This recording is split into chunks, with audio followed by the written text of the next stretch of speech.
जय श्री कृष्ण दोस्तों, आप सभी का दिन शुभ और मंगलमय हो। लक्ष्मी नारायण अपनी कृपा, अपना आशीर्वाद आप सभी के ऊपर सदैव बनाए रखें। आज हम सब वैशाख महात्म्य के 22वें अध्याय का श्रवण करेंगे। मैथिली ने पूछा, वैशाख मास में कौन कौन से दिन पुण्यदायी हैं? उन तिथियों में कौन कौन से दान करने की सलाह दी जाती है? वे कौन सी तिथियां हैं जो संसार में बहुत प्रचलित हैं? विस्तार से बताइए। श्रुतदेव ने कहा, वैशाख में जब सूर्य मेष राशि में रहता है तो सभी 30 तिथियां पुण्यदायी होती है। एकादशी के दिन जो कुछ किया जाता है वह बहुत पुण्यदायी होता है। वह करोड़ों गुना फल देने वाला होता है। जो व्यक्ति 11वें दिन जल में डुबकी लगाता है उसे सभी दानों से मिलने वाला पुण्य तथा सभी तीर्थों से मिलने वाला फल प्राप्त होता है। तीर्थ स्नान, दान, तप, होम, देवता का पूजन, अच्छे पवित्र कर्म तथा कथा श्रवण, ये सब तत्काल मोक्ष प्रदान करने वाले होते हैं। जो व्यक्ति रोग आदि से पीड़ित हैं तथा दरिद्रता से ग्रस्त हैं, वह इस पुण्यदायी कथा को सुनकर संतुष्ट तथा धन्य हो जाता है। जो व्यक्ति इन शुभ दिनों में स्नान और दान पुण्य किए बिना बिताता है, वह गौ हत्यारा और माता पिता का वध करने वाला या कृतघ्न घोषित किया जाता है। जलाशय हमारी पहुँच में है, हमारा शरीर हमारे अपने नियंत्रण में है। माधव की मानसिक सेवा करनी चाहिए। समय बहुत उत्तम है, गुणों से युक्त है तथा पुण्यात्मा पुरुष दया से पूर्ण है। फिर कौन है जो माधव भगवान वैशाख मास की सेवा नहीं करता? वैशाख में पवित्र अनुष्ठान गरीब, अमीर, लंगड़े, अंधे, नपुंसक, विधवा, पुरुष, महिलाएं, किशोर, युवा, वृद्ध और बीमार व्यक्ति द्वारा बड़ी आसानी से किया जा सकता है। इस मास के आगमन पर ये सभी शुभ कर्म करो। कौन ऐसा है जो इसके लिए प्रयत्न नहीं करेगा? उस मनुष्य से अधिक शुभ कौन है जो इन सरल कर्मों को नहीं करता?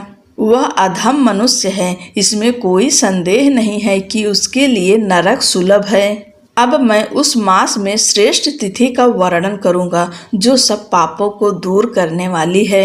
मैं दही से निकाले गए मक्खन के समान सार का वर्णन करूंगा। चैत्र मास में जब सूर्य मेष राशि में होता है, उस तिथि के देवता पितरों का वास होता है। वह तिथि पापों का नाश करने वाली होती है।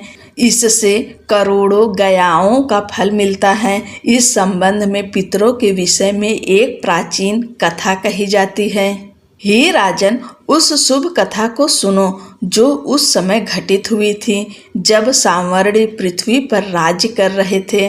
समस्त धर्मों से रहित 30वें कलयुग के अंत में आनर्त देश में धर्मवर्ण नाम से विख्यात एक ब्राह्मण रहता था। हे राजन, उसी कलयुग के प्रथम चतुर्थांश में ऋषि ने देखा था कि लोग पाप में लिप्त हो गए हैं। कलयुग के उस समय में जब विभिन्न जातियों के लिए निर्धारित धर्मों से रहित था, एक बार वे पुष्कर नामक पवित्र स्थान पर गए जहाँ महानुभाव ऋषिगण मौन व्रत के साथ साथ एक सत्र अर्थात दीर्घकालिक यज्ञ में लगे हुए थे। ऋषियों ने शास्त्रार्थ किया। उनमें से कुछ जो धार्मिक अनुष्ठान करने के आदी थे, कलयुग की प्रशंसा करने लगे। हे राजन, जो पुण्य कृत युग में 1 वर्ष में माधव को प्रसन्न करने में प्राप्त होता है, वही पुण्य त्रेता युग में 1 मास में तथा द्वापर में 1 पखवाड़े में प्राप्त हो जाता है। कलयुग में भगवान विष्णु का स्मरण करने से 10 गुना पुण्य प्राप्त होता है। कलयुग में थोड़ा सा भी पुण्य करने से करोड़ों गुना लाभ होता है। दया और पुण्य से रहित, दान और पवित्र कर्मों से रहित कलयुग में जो मनुष्य दया करके एक बार भी हरि का नाम लेकर दान करता है, वह निश्चय ही ऊपर जाता है। वैसे ही जो मनुष्य अकाल के समय अन्न देता है, वह भी ऊपर जाता है। इस विषय पर जब चर्चा चल रही थी, तभी नारद मुनि वहां आए। उन्होंने अपने हाथ से अपनी जीभ पकड़ ली और पागलों की तरह हंसने लगे। वे श्रेष्ठ मुनि भी नाचने लगे। सभा में उपस्थित लोगों ने उनसे पूछा, हे नारद, यह क्या है? उन महाबुद्धिमान ऋषि ने नाचते हंसते हुए उन सबको उत्तर दिया, आनंद के कारण। चूंकि तुमने यह कहा था कि जिन्होंने अपनी आत्मा को पवित्र किया है और जो नाच रहे हैं, इसमें कोई संदेह नहीं है। हम सभी आत्म साक्षात्कारी हैं। पुण्यशाली कली आ गई है, यह सच है। इसमें कोई संदेह नहीं है कि बहुत कम से बहुत कुछ प्राप्त होता है। केवल दुखों के नाश करने वाले केशव का स्मरण करके हम उन्हें प्रसन्न कर सकते हैं। फिर भी मुझे तुमसे कहना पड़ेगा कि दो बातें निश्चित रूप से नहीं हो सकती। प्रिय पुत्रों, कामुक प्रवृत्ति पर अंकुश और जीव पर अस्थायी रूप से अंकुश, यदि ये दोनों किसी के वश में हो जाए तो वह जनार्दन बन जाएगा। इसलिए कलयुग के आगमन के समय तुम सभी को यहाँ नहीं रहना चाहिए। इस विधर्मी भरत को छोड़कर जहाँ भी तुम्हारा मन प्रसन्न हो वहाँ चले जाओ। उनके ये वचन सुनकर पुण्यात्मा मुनियों ने सत्र समाप्त किया और अपनी इच्छा अनुसार चले गए। उनकी बात सुनकर धर्म वर्ण को भी देश त्यागने की इच्छा हुई। उसने कलयुग में हो रहे दुष्कर्मों का निरीक्षण करने के लिए तेजस्विता बढ़ाने वाले पवित्र अनुष्ठान का पालन किया। उसने अपनी लाठी और जल पात्र उठाया तथा छाल के वस्त्र और जटाएं पहनकर आगे बढ़ा। मन में आश्चर्य उत्पन्न हुआ और उसने क्रूर लोगों और अत्याचारी दुष्टों को पाप कर्मों में लिप्त देखा। सभी ब्राह्मण विधर्मी हो गए और शूद्र सन्यासी हो गए। पत्नी पति से घृणा करने लगी और शिष्य गुरु से घृणा करने लगा। नौकर स्वामी का हत्यारा बन गया और बेटा पिता की हत्या में लगा हुआ था। सभी ब्राह्मण अधिकांशतः शूद्रों के समान हो गए। सभी गायें बकरियों के समान हो गईं। वेद लोक कथा बन गए और शुभ पवित्र अनुष्ठान वेदों आदि में वर्णित सामान्य दैनिक गतिविधियों की तरह अपमानित हो गए। दुष्ट आत्माएं भूत प्रेत पिशाच लाभ देने वाले देवता बन गए। पाप कर्मों में लिप्त क्रूर लोग केवल उन्हीं की सच्चे मन से पूजा करने लगे। सभी लोग यौन संबंधों में उत्सुक थे, यहाँ तक कि इसके लिए अपने प्राणों को भी त्यागने को तैयार थे। उन्होंने झूठी शपथ खाई। वे सभी मन में कपटी थे। कलयुग में मन में हमेशा एक बात रहती थी, कथन में दूसरी और कर्म में भी दूसरी। सबके लिए विद्या अर्थात उच्च शिक्षा केवल स्वार्थ सिद्धि का साधन मात्र रह गई थी। राजमहलों में भी वह पूजनीय हो गई थी। कलयुग में संगीत और सबसे संबंधित कलाओं सहित ललित कलाओं को राजाओं द्वारा विशेष रूप से पसंद किया जाने लगा और उन्हें संरक्षण दिया जाने लगा। निम्न और घटिया कलाओं को बहुत अधिक सम्मान दिया जाने लगा, जबकि श्रेष्ठ कलाओं को नहीं। कलयुग में वेदों को अच्छी तरह जानने वाले सभी ब्राह्मण दरिद्र हो जाएंगे। भगवान विष्णु की भक्ति प्रायः अनुपस्थित हो जाएगी। प्रत्येक पवित्र स्थान विधर्मियों का प्रमुख निवास स्थान बन गया। शूद्र धर्म के व्याख्याता बन गए। कलयुग में वे जटाधारी तपस्वी बन गए। सभी लोग अल्प आयु थे। सभी लोग क्रूर बदमाश बन गए थे। सभी धर्म के व्याख्याता होने का दावा करते थे और सभी चोरी और लूटपाट में आनंद महसूस करते थे।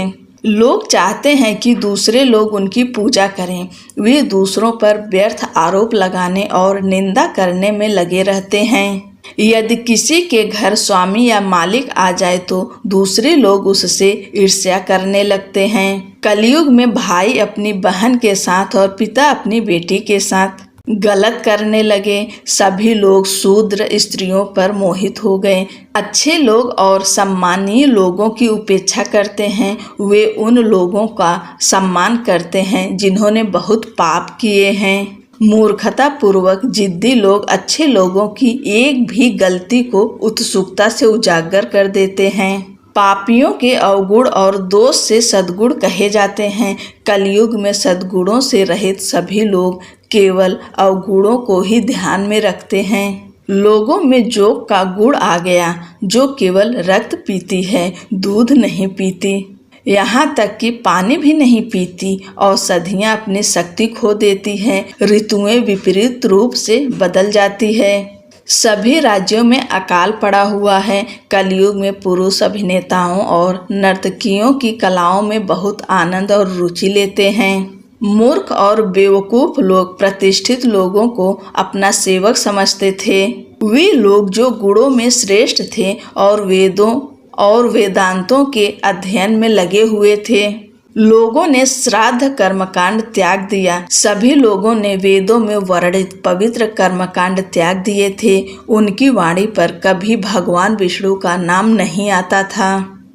भगवान विष्णु की कोई सेवा नहीं होती थी, शास्त्रों पर चर्चा नहीं होती थी, यज्ञ के लिए कोई दीक्षा नहीं दी जाती थी, जरा भी विचार विमर्श नहीं किया जाता था। कलयुग में कोई तीर्थ यात्रा नहीं की जाती थी, कोई दान पुण्य नहीं किया जाता था और लोगों द्वारा कोई पवित्र अनुष्ठान नहीं किया जाता था।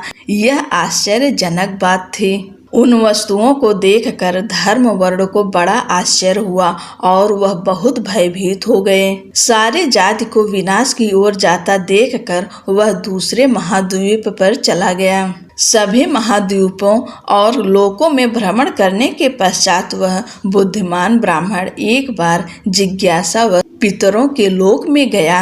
वहां उसने अपने पितरों और पूर्वजों को भयंकर दुर्दशा में देखा। अपने कर्मों के कारण वे थके हुए थे। वे इधर उधर भाग रहे थे, वे रो रहे थे और विलाप कर रहे थे। उनमें से कुछ लोग अधूरे कुएं में गिर गए थे, कुछ लोग उसमें गिरने वाले थे। वो दुर्वा घास की नोक पर बुरी तरह लेटे हुए थे। उन्हें संदेह था और डर था कि कहीं यह घास किसी भी क्षण टूटकर गिर न जाए। तभी एक चूहा दुर्वा घास की जड़ के पास आया। जड़ का 3/4 हिस्सा पहले ही कुतर चुका था और केवल एक हिस्सा बचा था। जड़ को धीरे धीरे खत्म होते देख वे पीड़ा से व्याकुल हो गए। जब उन्होंने नीचे देखा तो उन्होंने देखा कि तटबंध गिरने के कारण बहुत ही भयानक अंधेरा था। उस पर चढ़ना बहुत मुश्किल था। यह बहुत भयानक था। यह उनके अपने कर्मों के कारण हुआ था। वे बहुत दुखी थे। आगे का स्थान भी दुर्गम था और किसी भी सहारे से रहित था। उन्हें देखकर दयालु ब्राह्मण आश्चर्यचकित हो गया और उसने ये शब्द कहे, तुम कौन हो? वह कौन सा दुर्दम्य कर्म है जिसके कारण तुम इस स्थिति में पड़े हो? तुम किस गोत्र में जन्मे हो? तुम्हें निश्चित मोक्ष कैसे मिलेगा? यह बताओ और यह तुम्हारे कल्याण के लिए अनुकूल होगा। ऐसा कहे जाने पर वे मणि उन शब्दों के कारण अत्यंत दुखी हो गए। वे उससे दयनीय स्वर और शब्दों में बोले। वे जो धर्म और श्रुतियों को अर्थात बाकी सब चीजों के ऊपर रखते थे। मेंस ने कहा, हम श्रीवत्स गोत्र के हैं। हम पृथ्वी पर लगभग संतानहीन हैं। हमें पिंड अर्थात चावल की गेंद और श्राद्ध कर्म से वंचित रखा गया है। इसलिए हम जल रहे हैं और पीड़ा में हैं। पापों के कारण ही इस कलयुग में हमारी जाति निसंतान हो गई है। चूंकि जाति विलुप्त हो गई है, इसलिए हमें पिंड देने वाला कोई नहीं है।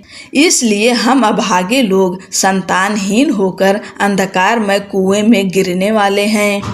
हमारी जाति में केवल एक ही है धर्म वर्ण जो बहुत प्रसिद्ध है, लेकिन वह सांसारिक मामलों से अनासक्त है। वह अविवाहित है। उसने गृहस्थ जीवन नहीं अपनाया है। इस एक संतान के कारण ही हम दुर्वा के एक पत्ते के सहारे किसी तरह टिके हुए हैं। चूंकि उसकी कोई संतान नहीं है, इसलिए चूहा प्रतिदिन उसकी जड़ को कुतरता है। चूंकि केवल एक ही बचा है, अतः घास का एक छोटा सा टुकड़ा बचा है। हे सज्जन महोदय, देखो उसे चूहा कैसे कुतर रहा है। हे प्रिय, अपने जीवन के अंत में चूहा बची हुई घास भी ले जाएगा। उसके बाद हम उस अंधकारमय कुएं में गिर जाएंगे जिसे पार करना असंभव है।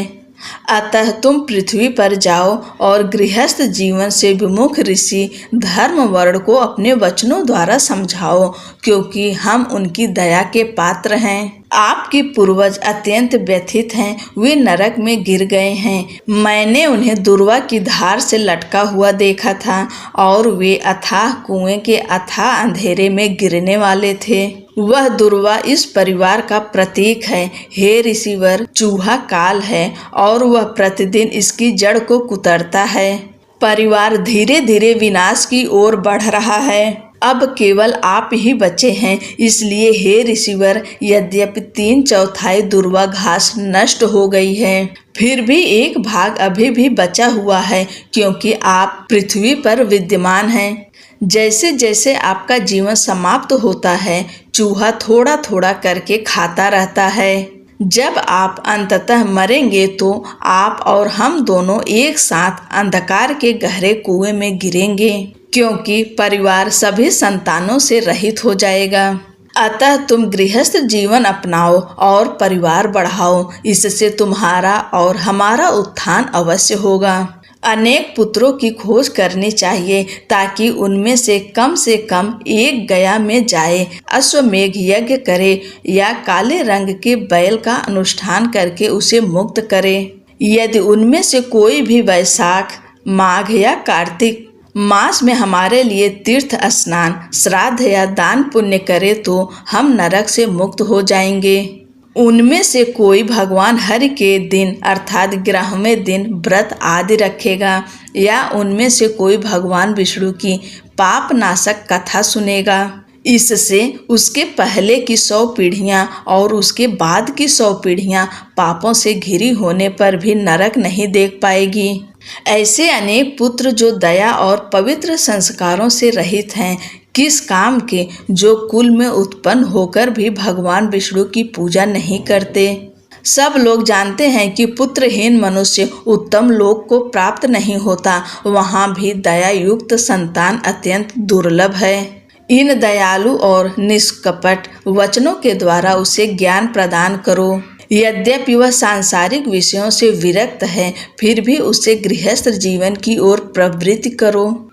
पितरों की ये बातें सुनकर धर्मवर्ण को बड़ा आश्चर्य हुआ और वह बहुत घबरा गया।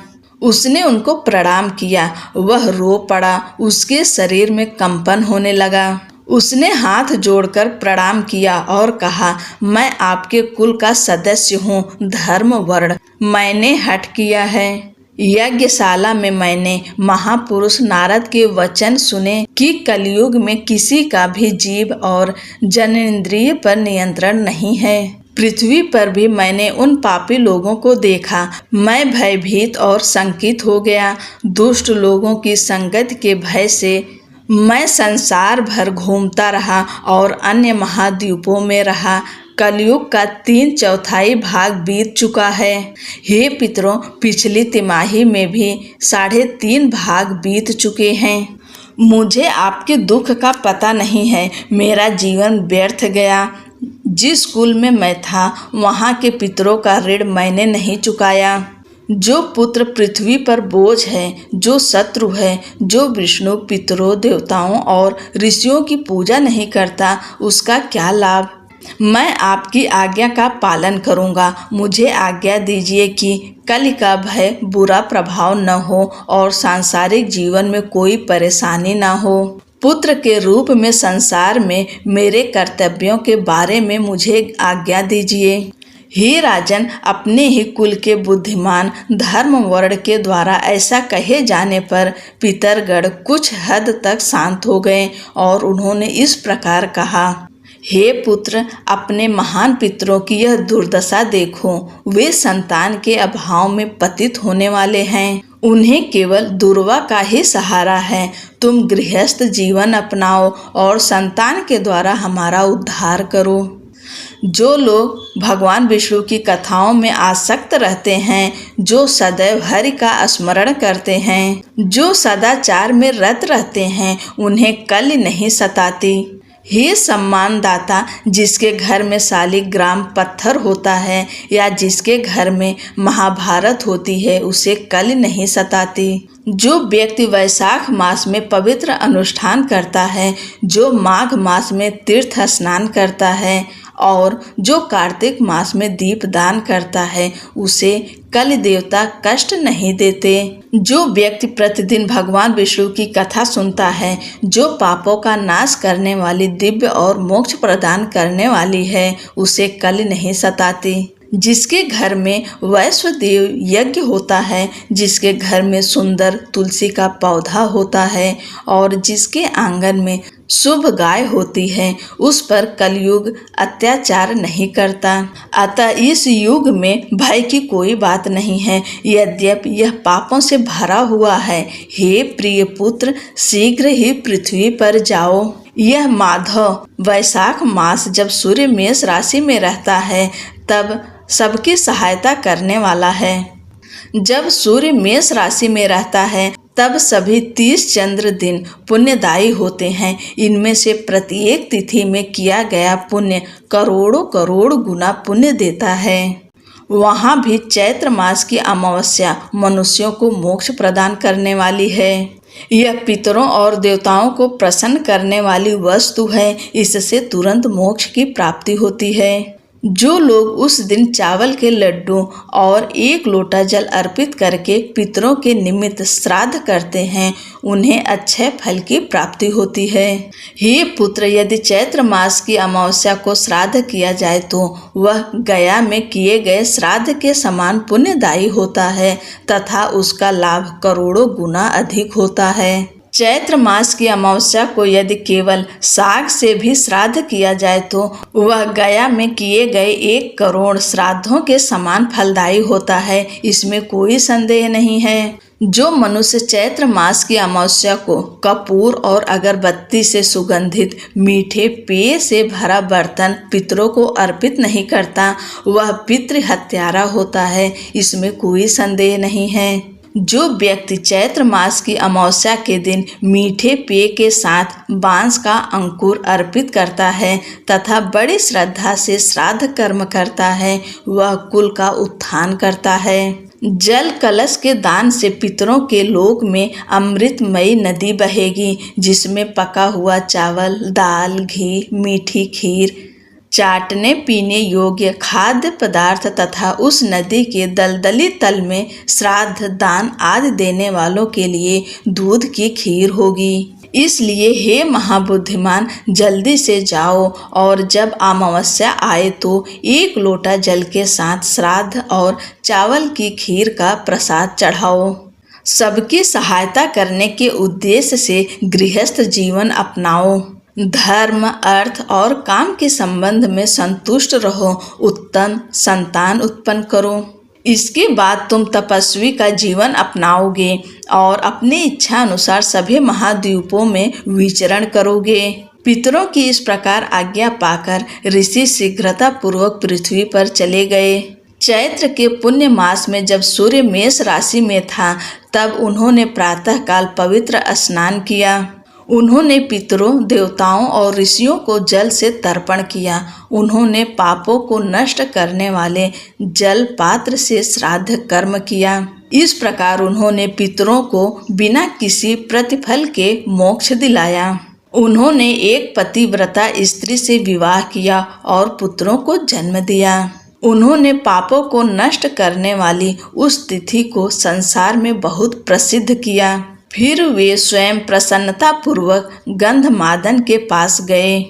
इसलिए चैत्र मास की दर्श अर्थात अमावस्या नामक यह तिथि अत्यंत पुण्यदायी है। इसके समान कोई अन्य तिथि देखने या सुनने में नहीं आती। दोस्तों, आज की कथा यहीं पर समाप्त होती है।